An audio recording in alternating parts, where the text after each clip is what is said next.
Good morning. This is Father Stephen Kelly from St. John's Church in Detroit. We're continuing our series of daily morning meditations, where we generally look at one or another of the lessons that are assigned for morning or evening prayer, what is known as the Daily Office Lectionary. Today's for Friday. Let's take a look at the lesson, continue to tell the story of the raising of Lazarus. Last 2 days, we've kind of led up to that with Jesus hearing that Lazarus is sick and his delay in getting there, and then his encounter with with Martha yesterday, where Martha said that she does believe that her brother will rise the last day, and Jesus says, "I am the resurrection and the life."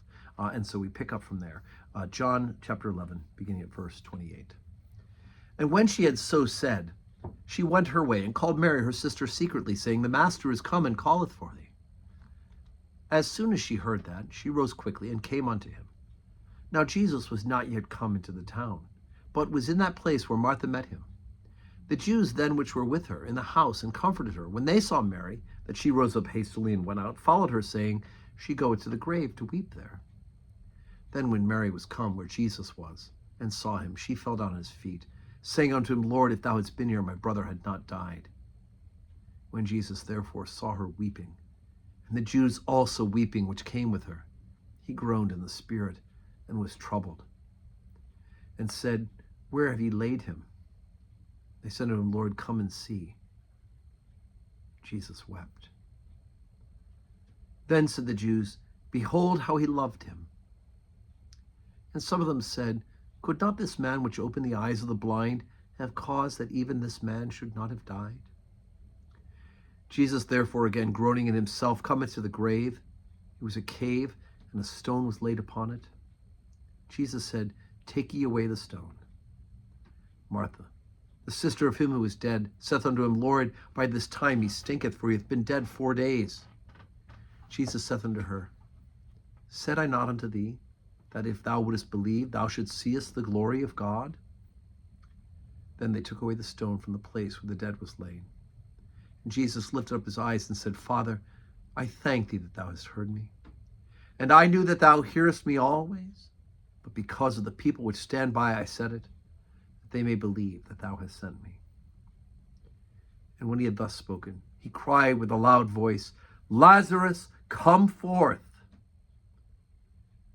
And he that was dead came forth, bound hand and foot with grave clothes, and his face was bound about with a napkin. Jesus saith unto him, Loose him, and let him go. Wow. So again, Mary comes to Jesus with the same complaint. If you had been here, my brother would not have died. And yet Jesus has to rebuke Martha and said, Didn't I tell you that you would see the glory of God? Martha, when Jesus says to roll away the stone, Martha's like, he's been in there for 4 days. He's going to stink, right? Old practical Martha. God bless her, right? She's the one when Mary and Martha, when Jesus came to their house the previous time from this story, that Martha was so busy in the kitchen cooking and Mary was listening to Jesus' teaching that Martha tried to get Jesus to make Mary come and help in the kitchen. But Jesus said that Mary was choosing the better part. Jesus was present at that moment and she was listening to Jesus. Martha's the practical one. Got to get things done. And so he's going to stink.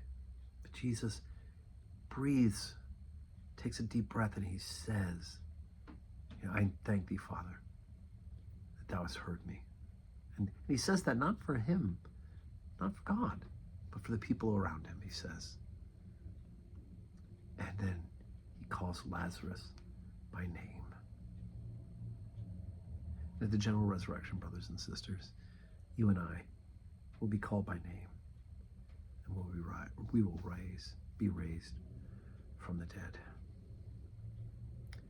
Today is Friday. We don't have public worship here at St. John's Church, and speaking of the resurrection, we will pray for my father-in-law today.